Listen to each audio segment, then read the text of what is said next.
stats. Hey everybody, it's Joe Buffington with the Thursday Thinker. In this edition, we are talking about statistics you need to be tracking in your business. Every Tuesday in our office, we do a Cup of Joe conference call with our company. And what we look at is a couple stats, and we've been tracking these stats for about 2 years now on a week-to-week basis. And I'll give you those stats that you should be tracking on a week-to-week basis. Number one, you should track the number of new listings that have come on the market in your marketplace. It is important to understand what the flow of new inventory looks like. Did it drop from week to week? What did it look like this time last year?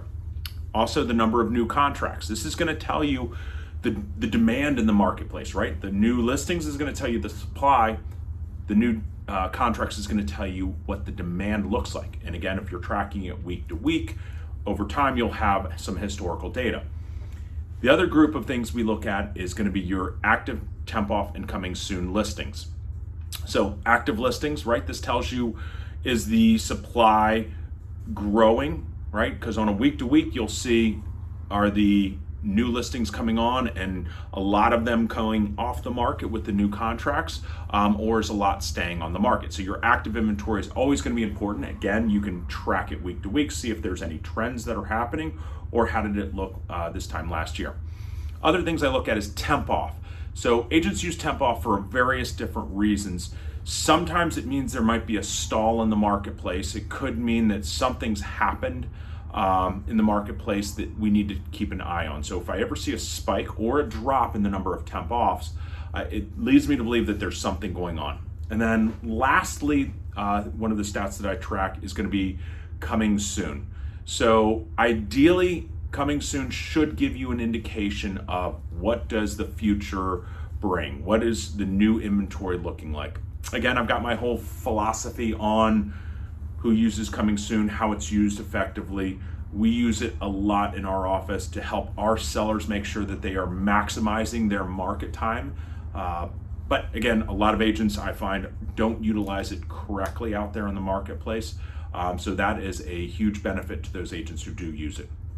And then within those subsets I look at, there's two areas I look at too. Is recently we started tracking is properties that have been on the market for more than 14 days.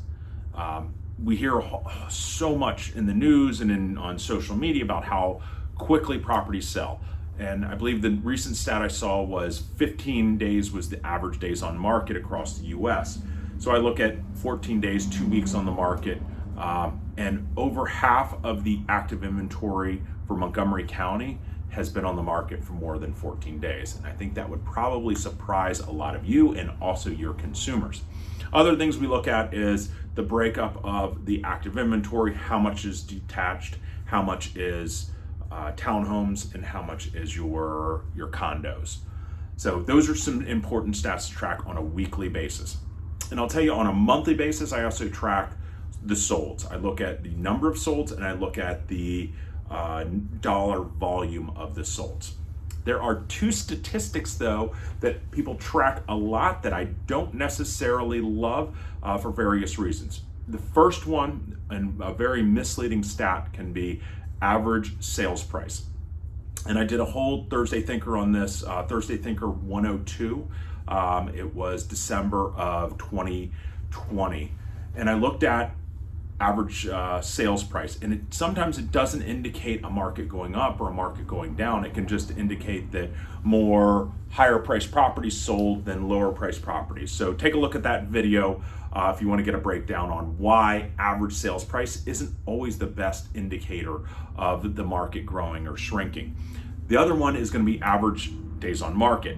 Average days on market, there could be a new home development, which even though the homes are selling quickly, there is a couple listings in there that the builders got that have a ton of days on market. And there's other properties that just tend to rack up some days on market that can throw off that average days on market. So I hope this helps. Definitely for your client's sake, for your sake, so that you understand the market better, track some statistics on a week-to-week basis. You will thank yourself for it in the future. All right, have a great Thursday. Talk to you soon. Bye-bye.